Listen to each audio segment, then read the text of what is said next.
Thank you. is good to have you. This is a 20-minute window, which means big topic. We could be here all day, but we do not have the time. In a minute, if each of you could just introduce yourselves for persons who are meeting you for the very first time, name, title, expertise. Hercules, founder of Heft IQ. We specialize in data analytics, LLM-driven analytics. Hercules, Heft. It makes a lot of sense. Kyle. Kyle Maloney, co-founder Tech Beach Retreat. We are the leading technology ecosystem builder in the Caribbean. Number one technology event in the region. I think we're the number one conference brand in the region. You are. We're just the best. Do you want to continue going more, or are you going to stop right there? No, it is a fantastic experience. I've had the opportunity of hosting it for 2 years. It is fantastic. And Christopher, over to you. Hi, Chris Record, digital transformation by day, wine by night. I'm here because of Tech Beach. Hey. All right, Excellent. fantastic. So we represent a little piece of the Caribbean. We have two Trinis, two Jamaicans, and oftentimes we speak about AI, the competitive advantage globally, but where do we sit as small nations or small developing states? What is ironic is the fact that when you speak to small islanders, they have big personalities, a lot of confidence, tenacity, resilience, but then when it comes to competing globally in the areas of business, Gen AI, there seems to be a little bit of some hesitation. Chris, I'm going to start with you, considering your work with government, policy, and national strategy. From your work shaping national AI policy, what are the most limiting beliefs you have seen that small nations hold around AI? And what do you think is holding us back from getting on that global stage? Thanks, Sari. Luckily for us, with our task force, which is around 17 persons from government, from academia, and from private sector, the thinking, there was no limit in the thinking, because luckily with us, the folks that were part and parcel of our task force have global connections. They're part of international organizations. Some of our committee members sit on multilateral committees and boards advising other countries around digital media, media literacy, and things like that.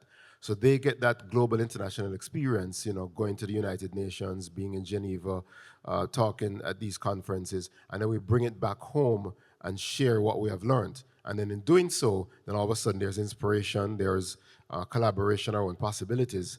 So I think we are used to being the small country in the room, but we're always very, very open to what's happening globally. Now, on the flip side is that we also have a little support, knowing that we're a global superpower in terms of culture. So I generally say that Jamaica is a cultural superpower. I don't disagree. I do not disagree. Because of our music and our overreach in terms of sports. And the fastest man in the world, fastest woman in the world, comes from this come from our country. And so wherever I stand in the world, there's always Usain Bolt, Bob Marley, the name is always called. Absolutely. Thank you so much for that. Herc, I'm coming across to you because Christopher spoke about the possibilities. You grew up in Trinidad.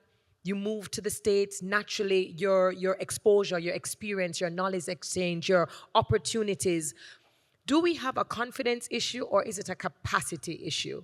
Is it a competence issue? Is it an exposure issue when we speak about the small mindset and small nations on a global stage? Yeah, sure. It's what I call IG. Yeah, the imagination gap. I only know Instagram when it's IG. Yeah, the imagination gap. I would have been a regular engineer in Trinidad if I didn't have a conversation with my mother's boss, Dr. Stephen Gift, who, when we had a conversation at age 14, he challenged Einstein's theory of relativity. And he's from Tobago, not even Trinidad. And I said, "You can do that?" He's like, "Yes." He's from a small island. He said, "Yeah, you can do that." And that singular conversation expanded my imagination and the perception of myself impacting the world on a global scale. So that singular event was a huge turning point in my life, and I tell people that. And even though I'm an introvert, I had to break out of a box to ensure that I'm accessible and visible for younger people to understand they can impact the world globally. And so representation is important to kids in the ability of them to dream of what is possible. So I call it the imagination gap. Interesting, and not only dream but actualize. Kyle, I'm coming across to you because you are kind of helping to build out this ecosystem. You are helping to bridge the gap between talent that is homegrown, big ideas, making it big businesses, but then also reaching out to the investors who may not necessarily always know that we exist. What have you seen in terms of mindset from investors on the outside versus talent that is homegrown? What are the barriers? Yeah, great question. To Hercules' point, I'll adopt that IG, reframe my mind around what IG means now, that imagination gap. I think regularly I'm speaking to founders around how can they just think bigger? How can we be going after bigger problem sets and thinking how this problem that you're solving can potentially be globally applicable, and not just thinking of solving a problem for your country and then any region. A lot of the times this, when they're solving something big, it's for the Caribbean. Yeah, right. But no, like even that market, and if you include the Spanish speaking market, it's just 40 million people, and so how can we be thinking about problem sets that might be testing the solution within a region, but there is so much more global applicability in other maybe emerging markets and even in the US, and Europe and more developed markets. Like how do we begin expanding our minds to the reality that we can create things that are globally relevant right there within a region. And now more than ever, we have the tools to do so. The work that Herc is doing with Heft IQ and leveraging AI agents, the work that he's doing is the work that historically teams of 50 to 100 people would be doing. But Herc, how big is your team? 13. Right, exactly. Exactly. Right? And so he's starting with an AI first mindset. And so if more founders begin to think with that AI first mindset, the level of scalability of the solutions that we can build would be incredible. Well, let me move across. Chris, you want to add to that? And as Because I long have as a add to question. that, because at Kyle's last event in Jamaica, we were in a room where a regional organization called Massey in the Caribbean. There's something that the CEO said around targeting their customers and growth. When you look at the population size in our countries, you realize that you can't become a global organization unless you target international markets. And so in doing that, you have to now use global technologies, global methodologies, and add to exactly what you guys are saying for us to have that reach. And so for those type of organizations, there is no imagination gap. But for the others that don't think like that, they have a problem. Let me ask you this. It's very easy that we're at a conference and pretty much everyone here has that AI mindset. It's just the first thing you think of. How can we deploy it? How can we implement it? How can we make strategies and outcomes faster? We also know in our region, governments tend to shape culture, shape society, or is a reflection of it. Most of our government processes are slow, strategies slow, red tape huge, bureaucracy huge. How do we now make AI a part of not just businesses and government, but culture? That's a And big anyone one. can take that or add Yeah. to what Christopher has to say. That's a big one. So we're starting with making recommendations to the government around areas for AI to be involved. We have a section on economic growth. We have a section on education. And of course, we have to make the entire public aware of all of these possibilities. And of course, we also have a talk about collaboration between multinational organizations and regional organizations. And then, of course, we have some discussion in there around just ethics, because that's a foundational component of what we're talking about. So in informing and educating the government themselves that all of these things are possible, here's how we do it, here's how we use AI and all of these things, It's now to nudge them to actually take action. Now, to take that action, have you ever heard the concept of a skunk works team? A Skunk? skunk? Skunk works team. No. Research. Skunk Do your works research. team. That's how America won the war. So what happens is that you have to have a team set aside that's off the books, that's out of the general reach and accountability of that minister or permanent secretary. But the minister needs to know that they're there achieving an objective that will just happen without the regular people who used to be I call them the traffic stoppers and the action blockers, because there are some people that they don't want you to do nothing unless they say you must do it. So you have to set up a little team to the side that here's the objective, here's the budget, go. Get it done. Like a Doge. Get it done. Eh? Like a Doge. Well, that's the new word. Right? That's the I new can't word. believe Kyle just said that. But Kyle, So it's getting teams like that going, and there are projects like that actually happening on the ground that nobody knows about. all right. But changes are being made. Herc, Kyle, do you want to add to in terms of the question in terms of government helping to shape whether it is education, whether it is health, everything seems to be slow. Everything is slow to implement. It seems like an unending battle to get things done. Yes. Did you guys want to add to that? Sure, Herc? yeah. So most societies, the role of the government is stability and slow growth, right? GDP grows at 1-2%. So the goal of the government in power is stability, first and foremost. And part of the stability equation is employment. And so the education system is designed to create employees.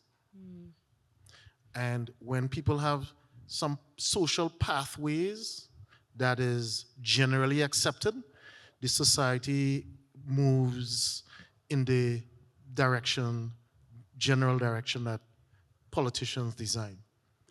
But today with AI, when you have entire jobs and workflows being displaced, there's going to come a time when governments are going to have a problem having social control.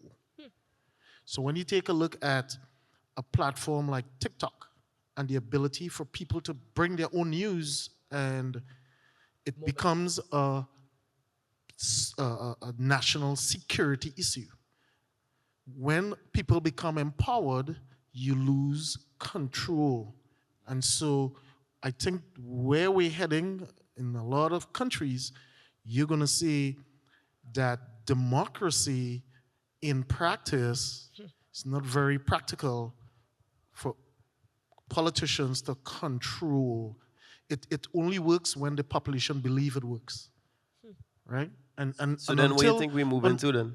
Until this year, I didn't think it was possible to wipe out 20, 30 years of people marching, policy memos being written, people organizing themselves, and it took one pen and a line to sign an executive order, and civil rights was gone. Moved. So it kind of, people are coming to realization like, oh, does this thing work? Is it real? Right? So I think that the social and political systems we're living through is going to get disrupted because now governments don't control the information. The people do. Right? And then with AI, let's call it a large language model, you have a reasoning engine.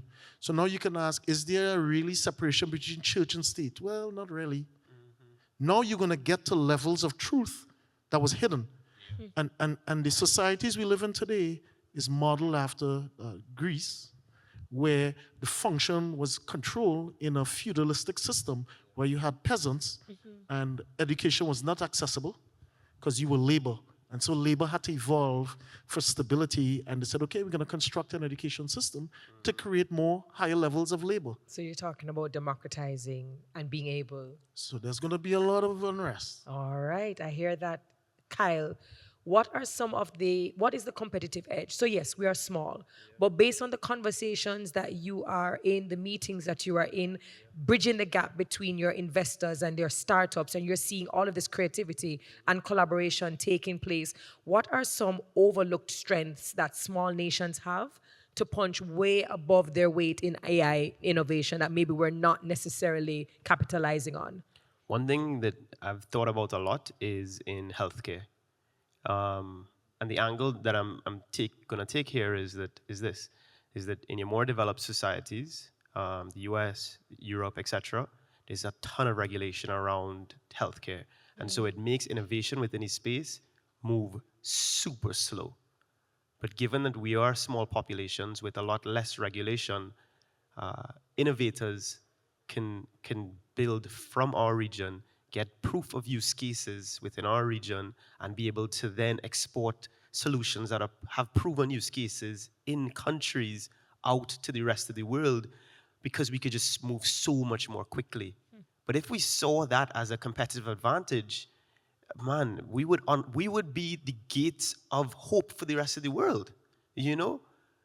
But instead, we wait for everything to be sent to us from the developing world. And the reality is that they're too big, they're too complex to move innovation quickly along enough. And so if I were a leader, I would be saying, top healthcare companies who are trying to do really amazing things, come to my shores, come to my doorsteps. We create sandboxes for them to operate in, obviously, that protects the people. But the idea is that the path to go from idea to proven solution within a population can be so much more rapid. And innovation from home to the world can be absolutely transformative. That's my vision. So that's another example. We actually part of the task force recommendation is around education and the skills development, and the announcement was just recently made in Parliament that the Ministry of Education has actually started a project around implementing AI in the curriculum at multiple levels. One, two, the other project that also happening is around teacher training in AI. So sometimes you can start something, you can get a little thing going to say, well, okay, we're not building any AI, we're not building another, NVIDIA or anything like that yet, but we're actually now leveraging and utilizing AI. So recently, Connected to Education had a big hackathon in Kingston where within, 3 weeks, it was an idea, then it came to fruition. Now, this is outside of government, luckily, because maybe if government was involved, it couldn't happen so fast. Yes. So outside of government, 650 persons registered for the event, and out of it, 100 superstars were discovered, and jobs offered. And as a result of that, the creator of that idea decided to start building an AI academy in Jamaica. So he's now looking for space. So these things can just happen in and around the edges of government outside. So because And is this AI Academy is accessible and available to everyone from different economic levels? That is going to be the plan. Okay. Yeah, so far. So yeah, so that competing globally with AI gives us that ability to, because we're strategically located and accessible, we can actually start to punch above our weight. All right. I know I'm down to 2 minutes. I'm going to ask each gentleman, starting with Herc, what would it take for small nations to stop importing AI solutions and instead start exporting culturally relevant, scalable innovations? What would it take? You can, Herc said, how much time do we have? 1 minute 38. It's a reshaping of our identities. A reshaping of our identities as a people. We see ourselves as less than because of our circumstance. But if I take $100 bill and crumble it, stamp on it, it's still $100 bill. So to reshape our identities, we have to do the work and understand that tech is not new. Google, the first calculator in the world, Lemombo born, Swaziland, Africa, 35,000 BC. First calculator with prime numbers, Ishango born, Congo, 25,000 BC. And then I tell my nieces and nephews, you're good in STEM because we've been doing it a long time. Does that mean that we just pack up and leave the panel? Because I don't know if Chris and Kyle wants to go after that, right? Mic drop. My gosh. So I have 40 seconds, but Kyle, this was his own reshaping identity. What do we need to stop? What would it take for small nations to stop necessarily importing and being consumers, but rather be exporters and creators? What would you like to add? To Chris's point, a reshaping of the education system. I met with, well, actually, I just know a lot of people from Stanford. One of Stanford's biggest defining characters is that no matter what degree program you're doing, you're going to learn about becoming a founder. You're going to learn how to build a pitch. You're going to learn how to understand scaling your business, no matter what program you're in. And so that was a deliberate shift in their mindset and saying that founders can come from any domain. And so if we were to take that approach, it would be absolutely transformative to who we become in the future. It will be embedded, ingrained. Chris, you have the last words. I'm out of There time. are two slides that I have in almost every AI presentation I do. One of my first slides starts out with technology or digital technology, and AI now will add here, but technology creates abundance out of scarcity, right? So if we understand that as a fundamental, and then my last slide in my presentations always have unlearn, relearn, reskill. So if we unlearn all the limiting beliefs that have been there from decades and decades, relearn, reskill, then all of a sudden, sky's the limit. Our eyes are open. The imagination starts to flow. I tell my kids that, guys, don't think limits. There are no limits, right? I mean, I have had several conversations with Usain Bolt, and that's one of these things he repeats over and over again.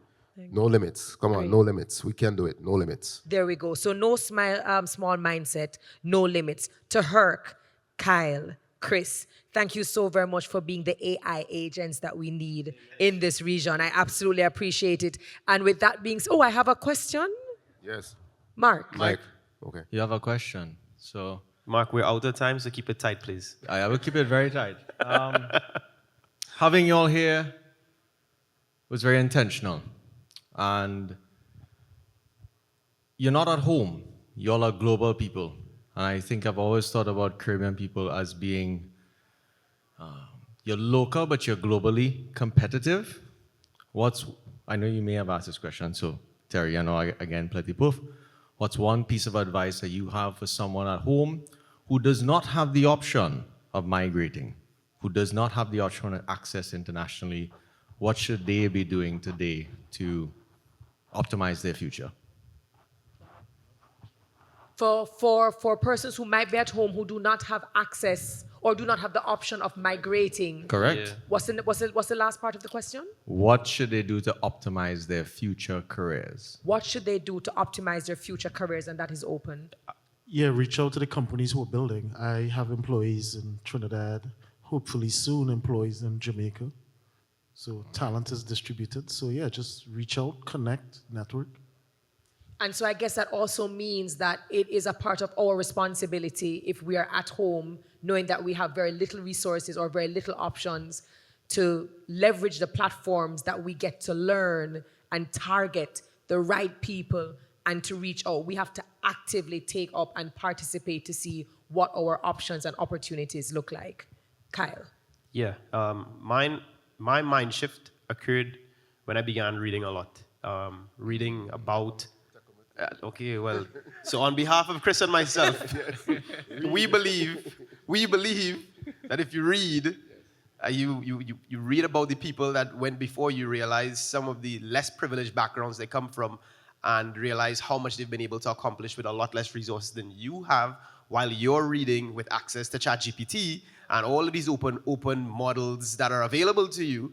Then you begin to realize, like, oh my gosh, I'm not coming from less. I'm coming from way more than ever before. And this person who built this incredible company did so with no computer. All right? And they have this big scalable brand. You think KFC was built with a laptop? No. You think Coca-Cola was first scaled with computers and Gen AI? No. So you have way more resources than anybody that's ever built anything scalable in past. And so, yeah, read. And my favorite word, focus. You all live in a world of distraction. And noise. Focus. That's my favorite word. Focus. Thank you so very much. There's another question. Oh, Chris. No. No, the reading. I think because he shared the answer. Question. I have a comment first and I have a question straight after. So first comment, seeing this panel warms my heart. So I'm actually Guyanese from here. All right. Did you Found bring the Mark curry? on Big up LinkedIn and he Irfan. was like, come through. So seeing this, I don't want to make this like a Caribbean thing, but seeing these Caribbean leaders here just warms my heart. Just seeing the Caribbean influence here is something I've never seen. I've been to top conferences in natural language processing all around AI. and haven't met one Guyanese person, and just in 1 year, as soon as I graduate, I meet like 10 new people around the Caribbean region in these AI conferences. So that warms my heart. So that being said, I want to know your guys' perspective on how, as a region, the Caribbean region, what we can do now with Guyana's newfound resource of energy, right? A lot of the access to AI. What can we do as a region to bring up all nations together with a kind of a regional AI policy? Let me just add, let me just Great start question. out. Thank you. Thank you very much. And big up Caribbean, CARICOM and thing. Um, last week in Jamaica, the Caribbean DPI Summit was held. DPI stands for Digital Public Infrastructure. It's all the technologies that are needed for governments regionally and worldwide to deliver services to their citizens seamlessly. The foundation being an identification system, and then the next thing is being shared data. The data can be connected and shared wherever it's needed legally. And then, of course, the other thing that's there is some sort of a common payment system. So if that is the foundational basis of DPI that's required, one of the big things that Guyana has right now is energy.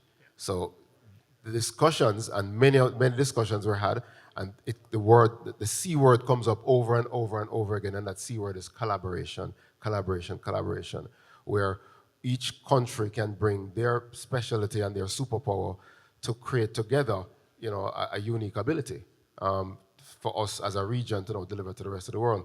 One of the other things that happened to us in the Caribbean with my global travels, I realized, and I said it in another presentation, I don't remember where, but sometimes when we are Johnny come lately to the table, it's an advantage sometimes because we learn from other people's mistakes. We learn from all the various things that didn't work and all the other countries that tried things before and had, whether success or failure, and we can learn from that. So that's an advantage for us. Anything you guys want to add with regards to how do we get that collaboration within regional community from a policy standpoint, maybe? Pronouns, right? Another a word I don't like. I give you the word, my favorite word. I give you the word I don't like. I don't like the word we. We? I don't like the word we. As in like the French word or? No, the English word we. The English word we. Right? It starts with I, not we. It starts with every single person. When you look in the mirror, you're the one. The politicians wouldn't be able to do it. It starts with the person in the mirror. I'm not here because of a politician. I'm here because I saw my mother, my father, the elders in the community, the work they put in. I understand the context of that work. I understand the context of the work I need to put in so that the other generation can have a context. But it starts with me. So I don't like the word we because it excludes the responsibility and the accountability, right? We're building a house. It takes one brick. Just put one brick to build a house, right? I call us children of the boat. We're boat people. We came over on a boat, the same people, right? In an economic system. But it takes everyone looking in the mirror and saying, what is the one brick I can put so that the house will be complete eventually? Because we can't build a house in one generation. So you have to think about the work you put in and the work you put in for the next generation to build upon what you built on. Kirk, thanks for that And the context. Thanks for the context, the way you set it. Yeah, man. No. Mark said we're good enough. We're the last person. Mark said we can go and talk. No, we need to. Say, man, Mark said we're chilling, man. So it's very important, that context that you set a while ago. I'll confess, I hadn't thought about it in that way for a while. And we have a number of our friends and colleagues and villagers and whatever you want to call them, who everyone seems to sit and have drinks in the night and solve all the problems of the world at their various homes and on their verandas. But you're right, it takes one person to hold up their hand and say, you know what, I am going to go do something. And I will start. So when I do have a number of friends who live in North America who call me for advice as to how am I getting so much done in Jamaica. I just live in Jamaica. I'm just in this. I said, because I put up my hand, I went and read the books. And what I also do when I read the books, I reach out to the authors, whether on LinkedIn or wherever I can find them, to find out where they're talking. And then sometimes I'll jump on a plane and go to that place, sit down, listen, meet the other people in the room, figure out new partnerships, and then all of a sudden opportunities to just poof, just material, just magically. Was it magic? Or was it intentional from that holding up the hand and start? And that's what I've been doing for years. And the only thing that I will add is finally, we're not gatekeeping, or we're not gatekeeping as much. What we're seeing happening now within the region is that knowledge exchange. What have you learned? Where did you fail? Why did that fail? We're now seeing communities and micro communities coming together and creating things that are really magical, that cannot be overlooked and cannot be ignored. And I think that easily is one of the best things that I've been able to experience and to witness within the Caribbean. So yes, we can compete. And yes, we have our own identities, but I believe we're now sharing very important information that is allowing us to build communities and to create very special things. But thank you so very much. Thank you. Thank you very much.